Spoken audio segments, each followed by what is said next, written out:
Tiffany Justice and I were the co-founders of Moms for Liberty. We served on school boards in Florida from 2016 to 2020. We were elected school board members. We like to say we saw behind the education curtain. We saw what was happening in public education, and we saw how parental rights were really being stripped of parents with decisions and policies that were being made at the district level. Also at the state level, and now at the federal government level. And so in 2020, all of America, all of the world saw behind the education curtain and what was happening really in public schools. And so we launched January 1st, 2021.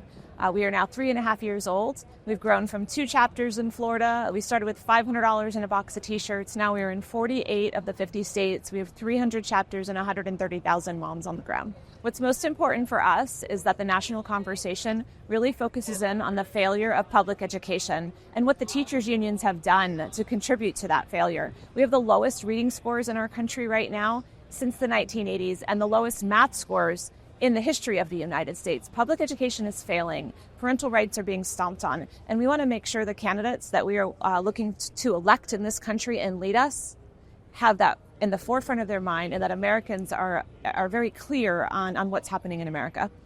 Our growth has been, by the grace of God, really. I don't know how else to explain it, except there was a real need in our country. Parents were feeling alone and frustrated on what was happening. And so when we put the message out and the call to action to join and the structure in place to give them the tools and the resources they need to be effective in their community, we just started growing like wildfire. And as we started reaching out to elected officials, they were grateful to have people on the ground, mothers on the ground, to stand with them on issues that they already cared about. And so we have something called the parental pledge, the parents' pledge that we put out. We ask all elected officials and candidates to sign it. And President Trump, we put it in front of him. He signed it without hesitation. President Biden has not signed it yet. And so, it really helps us identify who these candidates are. And of course, we're grateful that he has spoken at our summit last year. We hope he'll join us for more events in the future because our moms really care about this country, and I think President Trump does too. Nobody will fight for their children like a mother. No one is going to fight like a mother. There's nothing that means more to anyone than their child. And so when your children are being put in a situation, when your daughters are being put in a bathroom that boys can come into and boys can play on their teams and they can get harmed, mothers are going to fight and stand up like heck.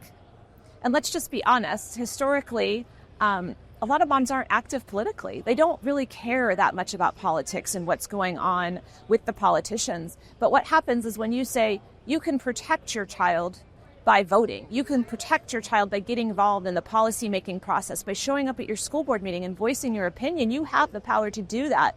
Moms feel very empowered to protect their children, and they will turn out to vote. And we know that because we've won 380 school board seats across the country in the last 2 years. We only endorse in school board races, but we absolutely get involved in turning the vote out. And what we found, we did a case study in Ohio with our school board elections last fall, and we found that we could turn out voters that hadn't voted in the last 2 elections up to 30% in some places. And so we are focused on 4 states this year, North Carolina, Georgia, Wisconsin, and Arizona, and we are working to turn those moms out on the issues that they care about. Gas prices will be better, the economy will be better, parental rights will be protected, boys will not be in girls' bathrooms. The union will lose the power it has over the White House right now, which is unacceptable.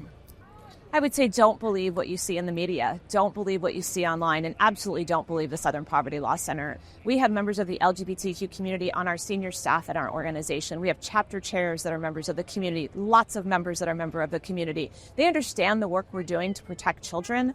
Just because you're a member of the LGBTQ community does not mean you want harm to happen to children. Join us. Come talk to us. See what we're about. You can't believe the lies.